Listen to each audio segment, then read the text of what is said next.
كل ما بنتقدم في مراحل التعليم المختلفة بنضيف معلومات ومفاهيم جديدة لحصيلتنا الثقافية. ومن المعلومات دي كلمة نمو، نسمة، معدل، زيادة طبيعية، هجرة أو هجرة غير شرعية، كل ده هنتعرف عليه من خلال الفيديو الأول للدرس الأول من منهج الدراسات الاجتماعية للصف الأول الإعدادي الترم الثاني، من خلال درس بعنوان نمو وتوزيع سكان قارة إفريقيا.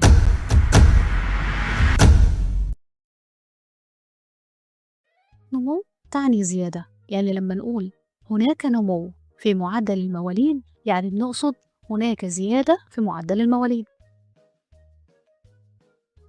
نسمة يعني إنسان أو فرد، لما نقول عدد سكان البلد الفلاني مليار نسمة يعني بنقصد مليار إنسان أو فرد.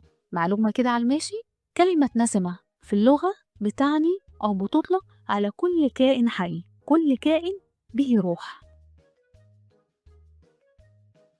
معدل معناها الأصلي هي متوسط عدد في فترة معينة، بس المعنى ده علشان نشرحه مش دلوقتي، هنأجله شوية. هنعتبر دلوقتي كلمة معدل بتعني عدد، يعني لما نقول زيادة معدل المواليد كأن معناها زيادة عدد المواليد. الزيادة الطبيعية، الزيادة الطبيعية وهي الفرق بين عدد المواليد وعدد الوفيات. نطرح ده من ده والناتج هيعبر عن الزيادة الطبيعية.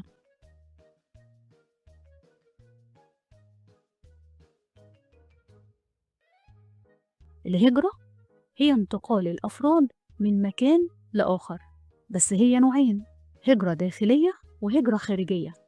الهجرة الداخلية وهي انتقال الأفراد داخل نفس الدولة من مكان للتاني. هنقول مثلا الهجرة من الريف للمدن، هجرة داخلية. أما الهجرة الخارجية فهي انتقال الأفراد من مكان لآخر، بمعنى انتقال الأفراد من دولة لدولة أو من قارة لقارة.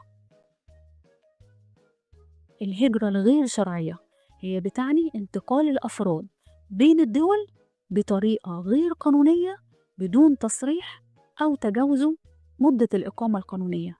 وجودهم غير شرعي وغير قانوني لأنهم انتقلوا البلد دي معهمش أوراق أو تصريح، أو التصريح اللي كان معاهم انتهى وما زالوا موجودين في نفس البلد. وبكده نكون وصلنا لنهاية الجزء الأول. نشوفكم في فيديو جديد. مع السلامة.